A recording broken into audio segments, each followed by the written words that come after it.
Welcome to our exploration of the Krebs cycle.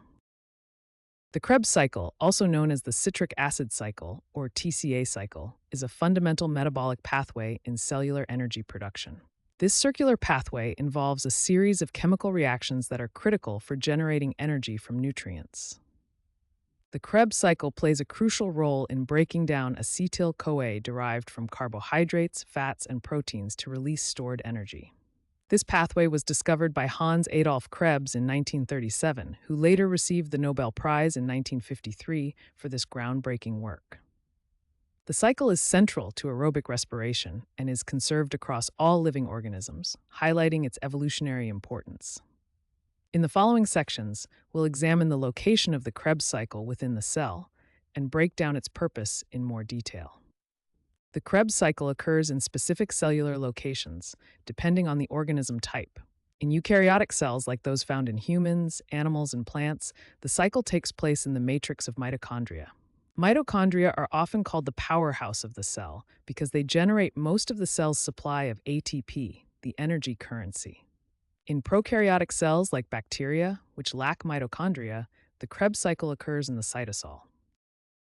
Let's take a closer look at a mitochondrion, where the Krebs cycle occurs in eukaryotes. Inside the inner membrane is the mitochondrial matrix. This is where all the enzymes of the Krebs cycle are located. The Krebs cycle is a circular pathway that involves a series of chemical reactions. The location of the Krebs cycle is strategically important because it allows the cycle to connect with other metabolic pathways. It directly connects with the electron transport chain, which is embedded in the inner mitochondrial membrane. It links to amino acid metabolism, allowing amino acids to enter the cycle as intermediates. It integrates with fatty acid oxidation, which produces acetyl-CoA, the starting molecule for the cycle. The compartmentalization also concentrates enzymes and substrates, increasing the efficiency of the reactions. The Krebs cycle serves as a critical energy harvesting pathway in cellular metabolism. At its core, the Krebs cycle functions as a central hub for extracting energy from nutrients.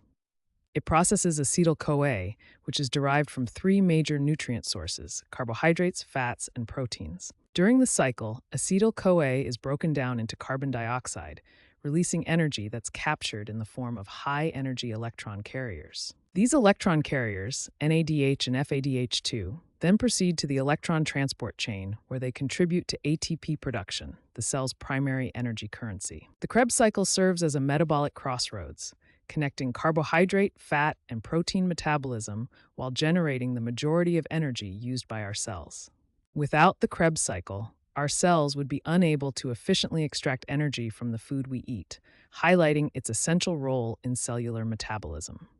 Acetyl-CoA serves as the critical entry point to the Krebs cycle. This molecule consists of an acetyl group containing two carbon atoms bound to coenzyme A. These two carbon atoms are particularly important as they will be released as carbon dioxide during the cycle. Acetyl-CoA is formed from the breakdown of three major nutrient sources. First, carbohydrates are broken down through glycolysis. Second, fatty acids are processed through beta oxidation. Third, amino acids from proteins can be converted to acetyl-CoA after deamination. All three pathways converge at acetyl-CoA, making it a critical metabolic junction. To understand the context of acetyl-CoA, let's look at where it enters the Krebs cycle. Acetyl-CoA enters the cycle by combining with oxaloacetate. This crucial molecule represents the convergence point where carbohydrates, fats, and proteins all meet for further metabolism. The Krebs cycle is considered an aerobic process, meaning it requires oxygen, though indirectly. While oxygen doesn't directly participate in the cycle's reactions, it's essential for the electron transport chain that follows. The electron transport chain reoxidizes the NADH and FADH2 produced during the cycle. Without oxygen, these molecules accumulate, causing the cycle to slow down and eventually stop. This shifts metabolism toward anaerobic pathways. In step 1 of the Krebs cycle, we see the formation of citrate, which is a critical starting point for the cycle. To understand this step's importance, let's first see where it fits in the overall Krebs cycle. Step 1 begins with two key molecules, acetyl-CoA, which has two carbon atoms, and oxaloacetate, which has four carbon atoms. The enzyme citrate synthase catalyzes a condensation reaction between these molecules. During this reaction, acetyl-CoA and oxaloacetate combine to form citrate, which has six carbon atoms. In this process, the CoA group is released and can be reused in future reactions. This condensation reaction is accompanied by the release of energy, making it highly exergonic and essentially irreversible. Because this step is irreversible, it serves as a committed step in the Krebs cycle and represents an important regulatory point. In the second step of the Krebs cycle, citrate undergoes an isomerization reaction to form isocitrate. This transformation is catalyzed by the enzyme aconitase and proceeds through a two-step process. In the first part of the reaction, aconitase removes a water molecule from citrate, creating a double bond and forming cis-aconitate as an intermediate. In the second part, aconitase adds a water molecule back, but in a different orientation, converting cis-aconitate to isocitrate. This isomerization repositions the hydroxyl group from the third to the fourth carbon atom, which is crucial for the subsequent oxidative decarboxylation reactions. Aconitase contains an iron-sulfur cluster at its active site that is essential for this catalytic activity. The key function of this step is to properly position the hydroxyl group for the oxidation reactions that follow. Although this isomerization step doesn't directly produce any energy in the form of ATP, NADH, or FADH2, it is essential for the cycle's progression. This isomerization step prepares the molecule for the subsequent oxidative decarboxylation reactions that will generate energy for the cell. With the formation of isocitrate complete, the Krebs cycle is now ready to proceed to the next energy-producing step. Step 3 of the Krebs cycle involves the oxidative decarboxylation of isocitrate to form alpha-ketoglutarate. In this critical step, isocitrate is converted to alpha-ketoglutarate, catalyzed by the enzyme isocitrate dehydrogenase. During this reaction, NAD+ accepts electrons and is reduced to NADH plus H+, while a carbon dioxide molecule is released. This step is significant because it marks the first carbon dioxide release from the original citrate molecule and produces the first energy-carrying NADH of the cycle. This is also an important regulated step of the Krebs cycle, with the enzyme's activity controlled by the cell's energy status. The balanced chemical equation for this step is isocitrate plus NAD+ yields alpha-ketoglutarate, carbon dioxide, NADH, and H+. In step 4 of the Krebs cycle, we continue with ava-ketoglutarate, which undergoes a critical transformation. A-ketoglutarate, our starting molecule, undergoes oxidative decarboxylation to form succinyl-CoA. This reaction is catalyzed by the ava-ketoglutarate dehydrogenase complex, a multi-enzyme system with three essential components. This enzyme complex requires several key cofactors to function properly. Thiamine pyrophosphate helps in the decarboxylation step, while lipoic acid transfers the acyl group. FAD is crucial for the redox reactions, helping generate NADH. During this reaction, a carbon is removed as carbon dioxide, the second CO2 molecule released in the Krebs cycle. Simultaneously, NAD+ is reduced to NADH, capturing energy from this oxidation step. The remaining carbon skeleton is attached to coenzyme A, forming succinyl-CoA, the product of this step. To summarize, in this reaction, ava-ketoglutarate is combined with NAD+ and coenzyme A to produce succinyl-CoA, NADH, and carbon dioxide. This step represents another major energy-yielding reaction in the Krebs cycle, capturing energy in the form of NADH, which will later contribute to ATP production. With the formation of succinyl-CoA complete, the Krebs cycle is now ready to proceed to step 5. Step 5 of the Krebs cycle involves the conversion of succinyl-CoA to succinate. This step is catalyzed by the enzyme succinyl-CoA synthetase. During this reaction, the thioester bond in succinyl-CoA is cleaved, releasing free coenzyme A. This reaction involves substrate-level phosphorylation, where a high-energy phosphate group is transferred. In this process, GDP and inorganic phosphate combine to form GTP, which is a high-energy molecule similar to ATP. In plants and some bacteria, ADP is phosphorylated to ATP instead of GDP to GTP.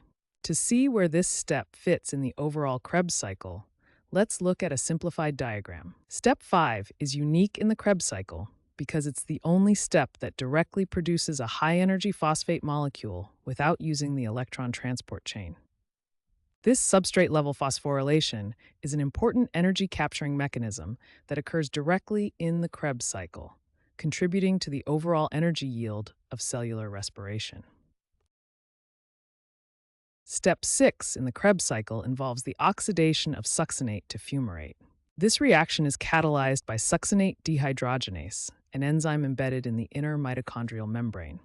Unlike other dehydrogenase reactions in the Krebs cycle that use NAD+ as an electron acceptor, this reaction uses FAD. During this oxidation reaction, succinate loses 2 hydrogen atoms and their electrons, becoming fumarate. The Fab molecule accepts these electrons and 2 protons, becoming FADH2. FAD is used instead of NAD+ because the energy released in this oxidation isn't sufficient to reduce NAD+. The FADH2 produced in this step will later contribute to ATP production in the electron transport chain, yielding approximately 1.5 ATP molecules. This completes step 6 of the Krebs cycle, where succinate is oxidized to fumarate, producing FADH2 for energy generation. The 7th step of the Krebs cycle involves the hydration of fumarate to form malate. This reaction is catalyzed by the enzyme fumarase, which adds a water molecule across the double bond present in fumarate. During the reaction, water is added in a stereospecific manner, with the hydrogen and hydroxyl groups adding in a trans configuration. This step doesn't directly produce any energy carriers like ATP, NADH, or FADH2. However, it is essential for continuing the cycle by preparing the molecule for the final oxidation step.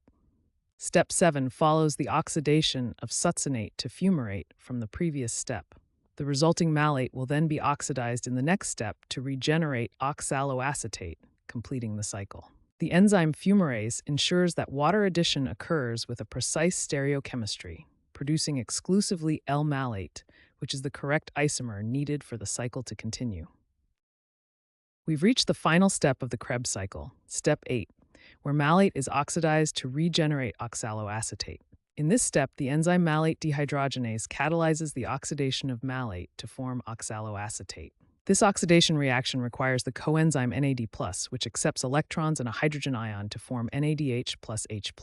Importantly, this step regenerates oxaloacetate, the very compound that started the cycle by accepting acetyl-CoA.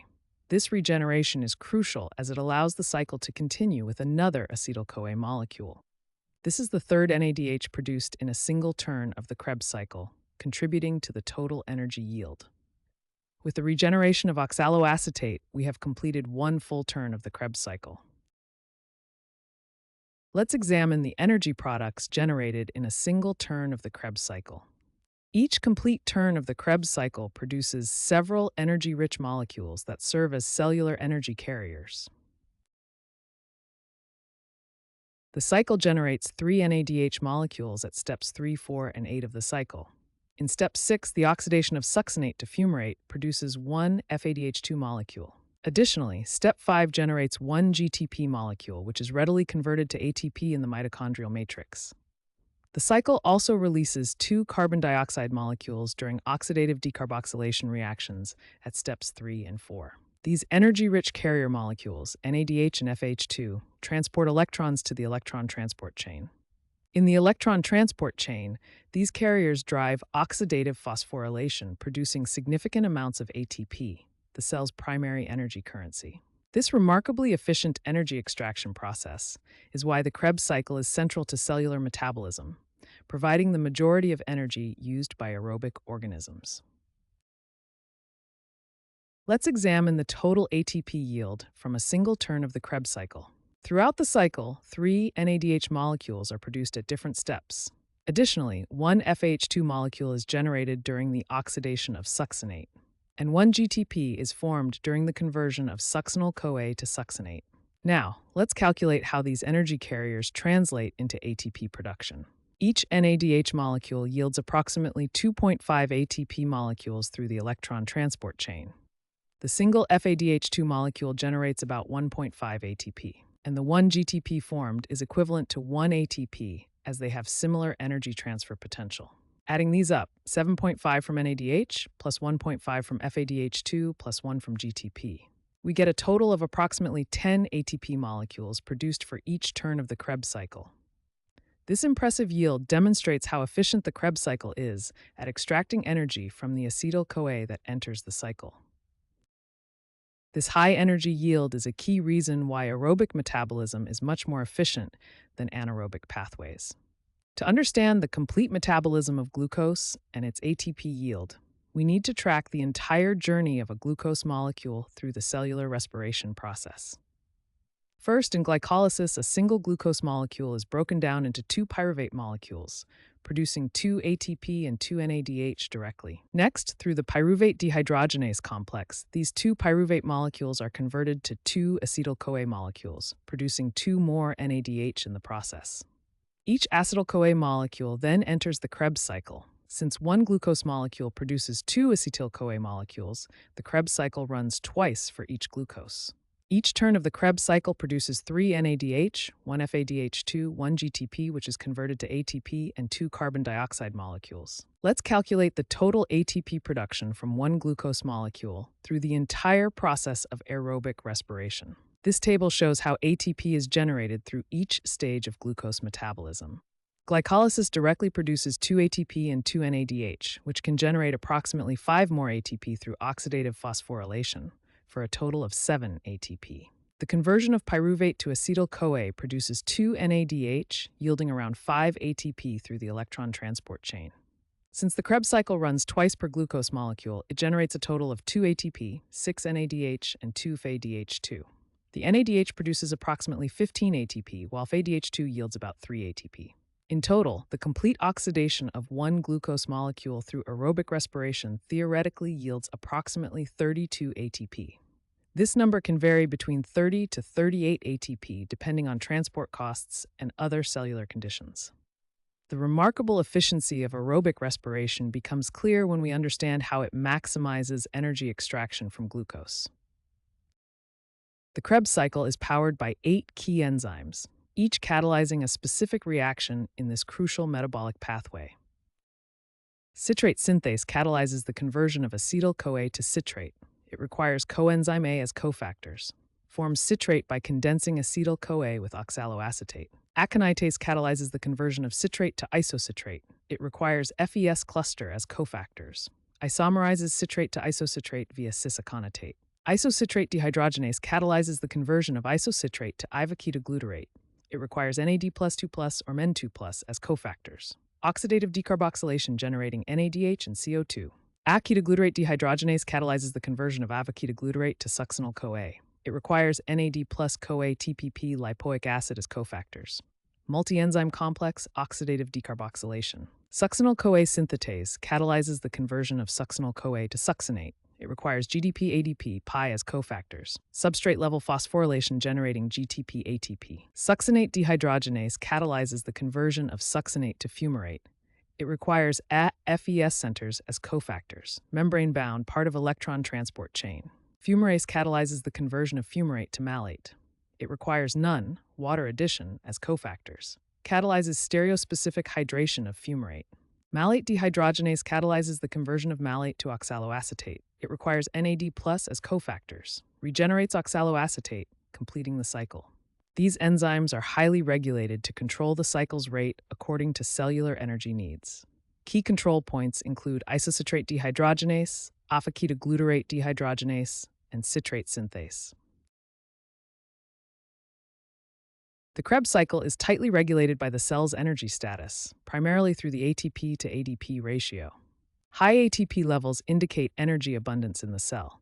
When ATP is abundant, it inhibits key enzymes of the Krebs cycle. Conversely, when ATP levels are low and ADP levels are high, indicating energy demand in the cell, high ADP levels activate these same enzymes, speeding up the cycle to generate more energy. This regulatory mechanism ensures that energy production through the Krebs cycle matches the cell's metabolic needs. When energy is abundant, the cycle slows down to prevent wasteful overproduction. When energy is needed, the cycle speeds up to meet the demand. In summary, the ATP to ADP ratio serves as a crucial regulatory mechanism that fine-tunes the Krebs cycle activity based on the cell's immediate energy needs. The NADH to NAD+ ratio is a crucial regulator of the Krebs cycle activity. Two key dehydrogenase enzymes in the cycle are particularly sensitive to this ratio. Under normal conditions, the NADH to NAD+ ratio is balanced and the Krebs cycle operates efficiently. However, when NADH levels rise relative to NAD+, this signals that the cell has an abundance of reducing equivalents. High NADH levels directly inhibit two major dehydrogenases, isocitrate dehydrogenase and alpha-ketoglutarate dehydrogenase. This regulation prevents the overproduction of NADH when the electron transport chain cannot process it quickly enough. This is especially crucial in oxygen-limited conditions, where the electron transport chain slows down due to lack of oxygen as the final electron acceptor. This feedback mechanism ensures metabolic balance by preventing excessive NADH generation when it cannot be utilized efficiently. Through this redox-based regulation, the cell maintains appropriate levels of reducing equivalents and coordinates the Krebs cycle with the electron transport chain activity. Calcium ions play a significant role in regulating the Krebs cycle. These calcium ions are particularly important in tissues with fluctuating energy demands. Calcium activates several key enzymes in the Krebs cycle pathway. When calcium levels increase in the cell, often due to signaling events or muscle contraction, these enzymes become more active. This activation increases the flux through the Krebs cycle, producing more NADH, FADH2, and ultimately ATP. This calcium-mediated regulation helps coordinate energy production with cellular activities that increase calcium levels, such as muscle contraction. The Krebs cycle employs various feedback inhibition mechanisms to maintain metabolic balance. Specific intermediates in the cycle can inhibit enzymes that catalyze earlier reactions, creating regulatory feedback loops. For example, succinyl-CoA inhibits the enzyme alpha-ketoglutarate dehydrogenase. This prevents the overproduction of succinyl-CoA, which would disrupt the cycle's balance. Similarly, high concentrations of NADH, a product of the cycle, inhibit multiple dehydrogenases. NADH inhibits isocitrate dehydrogenase, alpha-ketoglutarate dehydrogenase, and malate dehydrogenase. These feedback inhibition mechanisms ensure that the Krebs cycle responds appropriately to changing cellular conditions. They prevent the accumulation of intermediates and keep energy production balanced with cellular demand. When comparing the Krebs cycle with glycolysis, several key differences emerge in their location and oxygen requirements. Glycolysis occurs in the cytoplasm of cells, the fluid-filled region between the cell membrane and nucleus. In contrast, the Krebs cycle takes place in the mitochondrial matrix, the innermost compartment of mitochondria in eukaryotic cells. Regarding oxygen requirements, glycolysis can function with or without oxygen, making it both aerobic and anaerobic. The Krebs cycle, however, requires oxygen indirectly through the electron transport chain that recycles its electron carriers, making it strictly aerobic. This fundamental difference explains why cells can still produce some ATP during oxygen limitation through glycolysis alone. Glycolysis generates just 2 ATP molecules per glucose molecule without oxygen, while the complete aerobic pathway, including the Krebs cycle, can produce approximately 30 to 32 ATP. Glycolysis and the Krebs cycle differ significantly in their processes and products. Glycolysis is a linear pathway that occurs in the cytoplasm, while the Krebs cycle is circular and takes place in the mitochondrial matrix. In glycolysis, a 6-carbon glucose molecule is broken down through multiple steps into 2 3-carbon pyruvate molecules. The Krebs cycle, however, processes a 2-carbon acetyl-CoA molecule derived from pyruvate through a circular pathway that regenerates its starting compound. Glycolysis directly produces 2 ATP and 2 NADH molecules along with 2 pyruvate molecules. The Krebs cycle, for each turn of the cycle, releases 2 carbon dioxide molecules and generates 3 NADH, 1 FAH2, and 1 GTP, which is equivalent to 1 ATP. The key difference is that glycolysis is linear and splits a single molecule, while the Krebs cycle is circular, continuously regenerating its starting compound, oxaloacetate. The energy yield differs dramatically between glycolysis and the Krebs cycle. Glycolysis is a cytoplasmic process that produces a relatively small amount of energy. It generates only 2 ATP molecules directly per glucose molecule. Glycolysis converts glucose to pyruvate, which is then transformed into acetyl-CoA. Each glucose molecule produces two acetyl-CoA molecules, which enter the Krebs cycle. In contrast, one turn of the Krebs cycle processing a single acetyl-CoA molecule produces significantly more energy. Each turn generates three N8H molecules, one F8H2 molecule, and one GTP or ATP directly. When these electron carriers enter the electron transport chain, they yield approximately 10 ATP equivalents total per acetyl-CoA. Since one glucose molecule produces two acetyl-CoA molecules, the Krebs cycle's total contribution to glucose metabolism is about 20 ATP. This demonstrates the Krebs cycle's superior efficiency in energy extraction compared to glycolysis. Defects in Krebs cycle enzymes can lead to various metabolic disorders with significant clinical implications. Mutations in succinate dehydrogenase, a key enzyme in the Krebs cycle, can cause paragangliomas, which are rare neuroendocrine tumors affecting chromaffin cells of the adrenal medulla and paraganglia. Deficiencies in fumarase have been linked to fumaric aciduria, a condition characterized by progressive encephalopathy. Fumarase mutations are also associated with certain types of kidney cancer and leiomyomas. Understanding the Krebs cycle is also important for comprehending metabolic shifts in diseases like cancer. The Warburg effect describes cancer cells' preference for glycolysis even in oxygen-rich environments, unlike normal cells that primarily use the more efficient Krebs cycle.